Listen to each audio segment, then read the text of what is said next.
What's up you guys, I'm Dan, this is Frugal Not Cheap, and this week we'll review the Discover It card.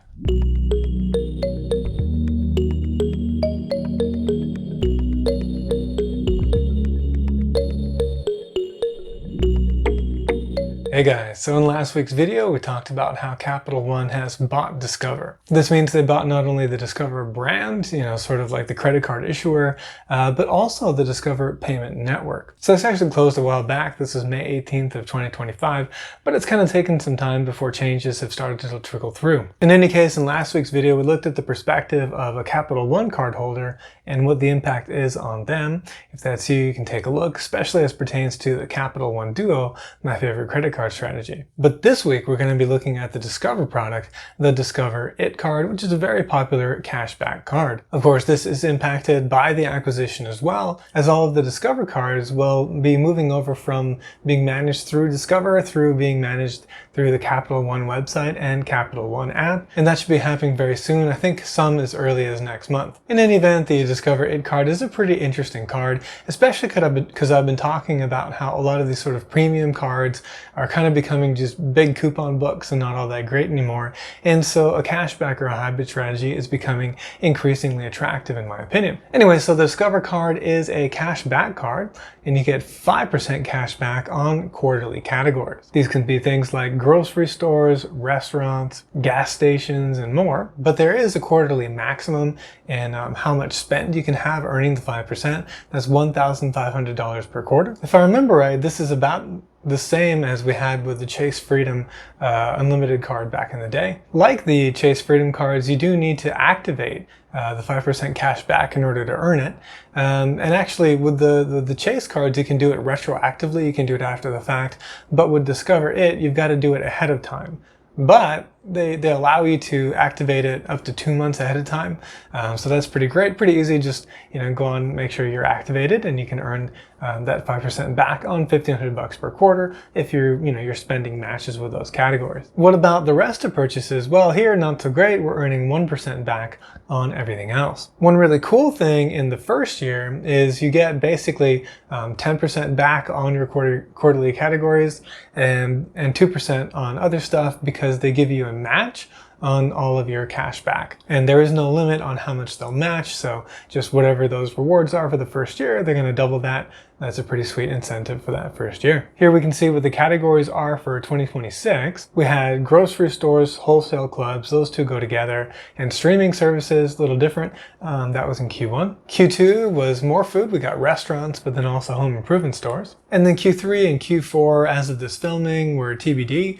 But NerdWallet kindly let us know what they did last year. And so Q3 with gas stations and EV charging, so transportation oriented. Yeah, also public transit and utilities. And then Q4 was Amazon and drugstores. Makes a lot of sense around Christmas time, pretty sweet. So how would this work out as a credit card strategy standalone? Well, there's no annual fee, of course, so that's great. Looking at my personal spend from when I was living in Texas, I spent about $11,350 outside of rent. I put together a little spreadsheet that shows how much I would earn in rewards. Now this spreadsheet and any other spreadsheet that I talk about in my videos, they're generally downloadable as a resource. So go to the description of the video, look at the resources link, open that link, save a copy of the spreadsheet for yourself, and then of course you can edit your saved copy.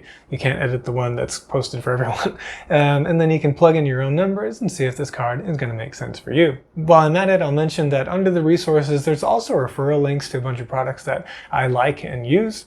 So yeah, feel free to take a look. I don't know how often people actually look in the description, so I think maybe I'll start mentioning that in my videos from now on really quickly, because maybe those links could be helpful to the viewer, and certainly they're a way to support the channel as well. Anyway, so based on my annual spend, I could spend $875 in groceries within a quarter. Now in the past, when I was doing these quarterly categories, I would buy like gift cards at the grocery store for that particular grocery store, and then I'd be able to max out the category and then spend those cards down throughout the rest of the year.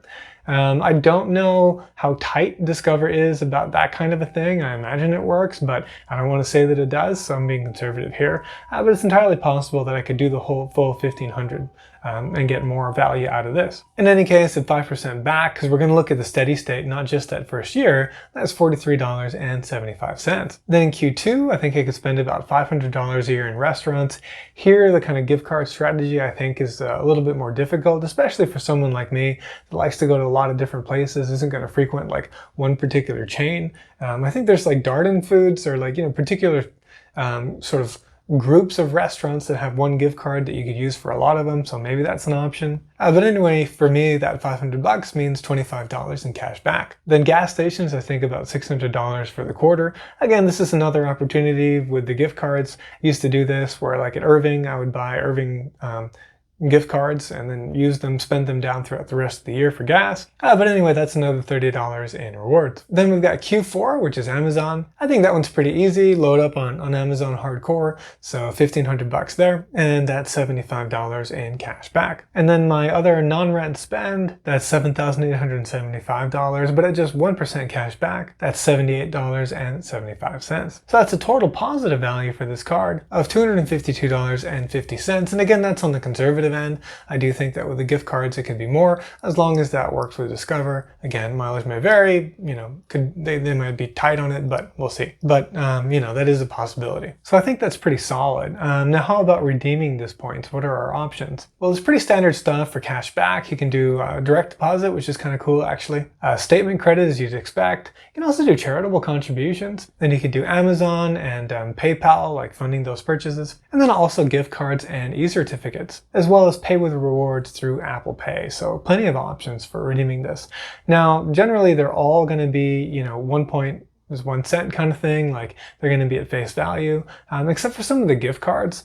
Some of those you might get a higher redemption value. You could get like a $30 gift card for $20 for a particular merchant, that kind of thing. But again, that's not going to be great unless there are particular merchants that you really love and are definitely going to buy from. Again, this really is a cashback card, so there are no like transfer partners for miles and all that kind of stuff. This is really for team cashback. Another very cool thing though that I didn't know about until I did the research for this video is that the Discover It card has no foreign transaction fees. The interesting thing though is, for most people in the US, and I mentioned this in last week's video, because a lot of Capital One checking customers are being moved over to a Discover debit card rather than a MasterCard debit card, and then other cards are moving as well. That Discover acceptance is really high in the United States. I think pretty much like 99% is really good. However, and this is kind of funny because there are no foreign transaction fee card, meaning like you can travel with it. Acceptance abroad is not as great, and your mileage is really going to vary. So here's a map. And places like China are good because you can like use the Union Pay network and you're fine. And then Discover's partnered up with JCB in Japan, so that's also pretty good as well. But in places like Thailand, where I live, it's not very good. Places in Western Europe, I hear kind of mileage may vary. So yeah, it's just foreign acceptance is still not that good for Discover. Same story with like American Express, whereas Visa especially is really good, and then MasterCard would be number 2. That being said, Capital One, now that they've bought Discover, is likely to try to increase that global adoption rate. But this is something that takes time as they work with partners and incentivize them and try to penetrate the market throughout the world. So, it's not going to be like next month or anything like that, but maybe down the road, this will make the Discover It card an even better cashback card than it already is. For now though, I would say that it is a solid card for using for these quarterly categories, but I probably wouldn't use it as my day-to-day card because of that 1%. I would probably team it up with another card, like the Citi Double Cash card, for instance, getting 2% back on everything with that one. And so that would really help increase the value of this relatively still quite simple 2-card system. What do you guys think about the Discover It card? Are there cards out there that you think are better? Let us know in the comments. Hope you enjoyed today's video. If you did, please hit the like button and consider subscribing. Thank you very much for watching, and I'll see you in the next video.